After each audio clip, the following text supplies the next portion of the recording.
Shri Shivaji Vidya Mandir, Aundh.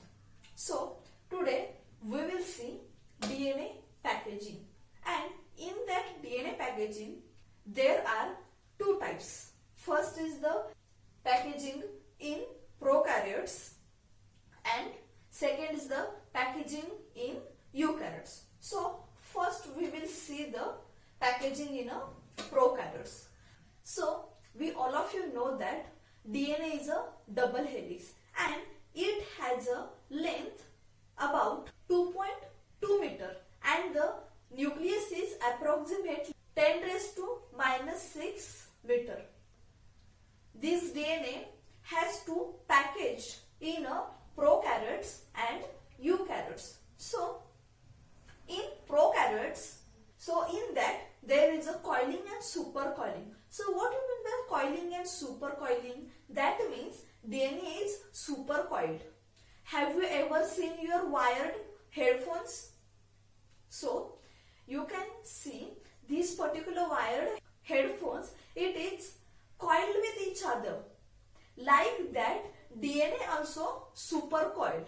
That means 2.2 meter long DNA will get coiled and it will packaged in a eukaryotes and a prokaryotes. How can it be possible?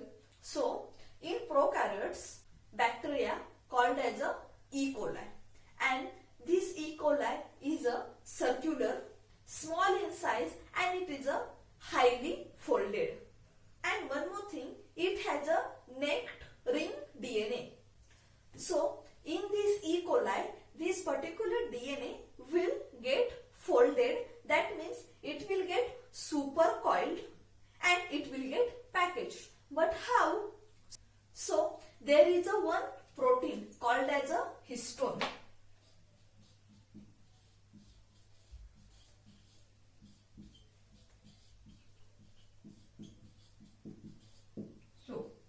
So this protein has an ability to binding the DNA.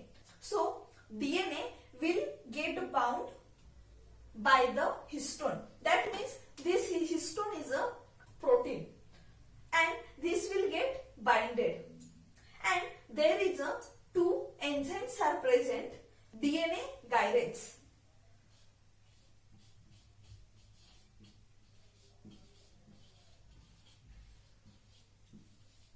And DNA topoisomerase 1.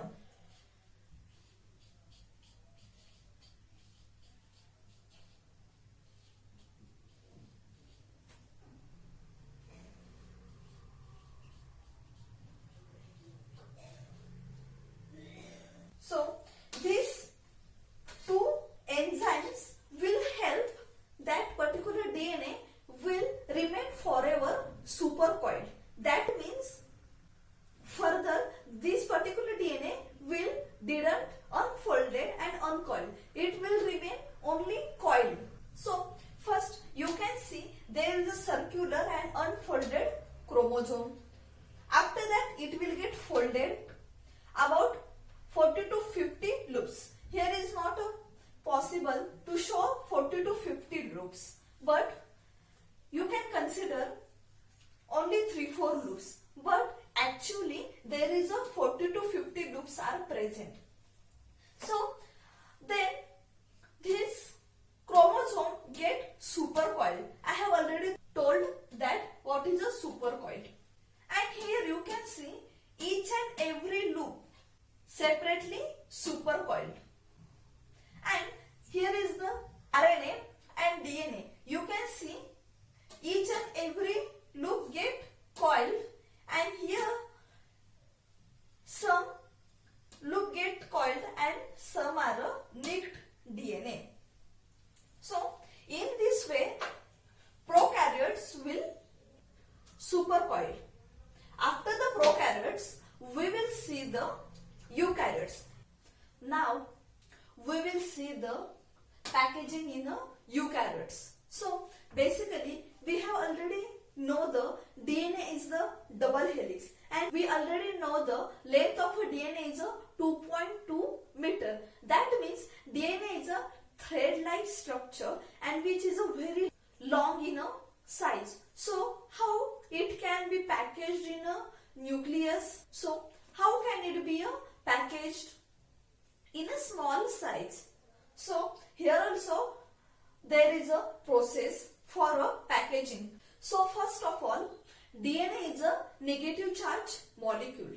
So when there is a negative charge molecule, so there will be a must be present positive charge molecules. So DNA is a negative charge molecule and positive charge molecule is the protein.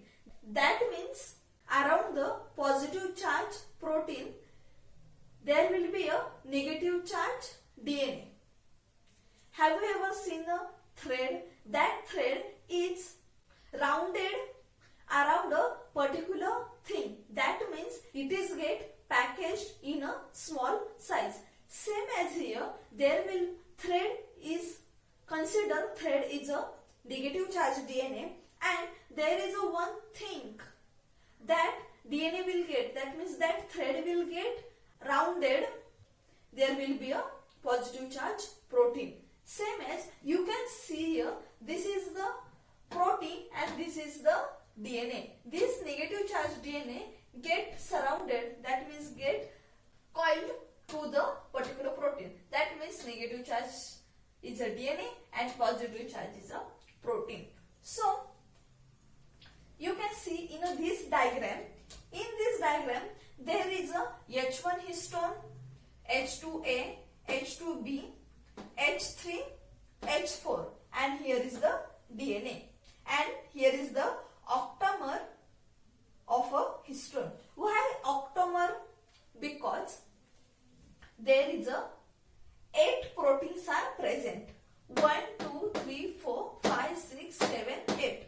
So there is a 8 proteins are present. So it is called as a octamer. So what is this H1, H2, H3, H4? So H indicates that a histone. So here will be a H1 histone. Here will be a H2A, H2B, H3 and H4. So and these remaining proteins is the copy of that histone. That means here will be H2B, H3, H2A and H4 proteins. And these proteins is arranged in a proper manner. So it is called as a histone octamer. So in packaging of a DNA will start wrapping around these proteins. So DNA will start from here only. It will go over here. Then it will complete. Here will be first turn will complete. Then second turn will start. So this DNA will go here and from here it will get wrapping and it will go here. But here second turn will didn't complete. It will remain like that only. That means there is only 1.5 turn will complete or 1/3 turn will complete. But proper 2 turn didn't complete. And when this DNA will properly wrapped around this protein, then it is called as a nucleosome. I repeat, when this DNA get completed wrapping, this structure is called as a nucleosome.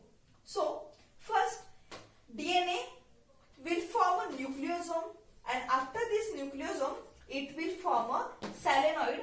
Then solenoid will form chromatin fiber and this chromatin fiber will form chromosome.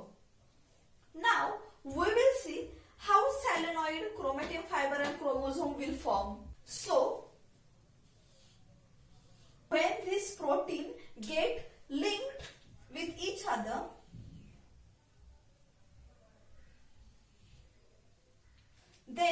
it will called as a beads on a string. That means these histones get connected or linked or bound by a particular thread-like structure. That means a particular DNA. So it is called as a beads on a string. So you can see here. This is the histone protein, and around the histone protein there is a linked DNA are bounded. So it is called as a beads on a string. Beads means it looks like a small circle. So it is called as a beads. And these beads on a string will again get modified and again get coiled like our telephone wire. Have you ever seen a telephone wire? How it is get coiled? At that manner, these nucleosomes get coiled.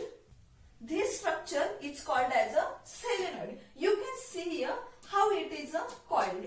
So this solenoid will form a chromatin fiber and it will form a chromosomes. So chromatin fiber, that means this fiber will get connected to with each other, and this will be a small in size. That means it is a thick. This solenoid structure again further get converted into loop-like structure. You can see here there is a loop-like structure present, and this loop-like structure will called as a chromatin fiber. And this chromatin fiber will get further coiled and it will form a chromosome.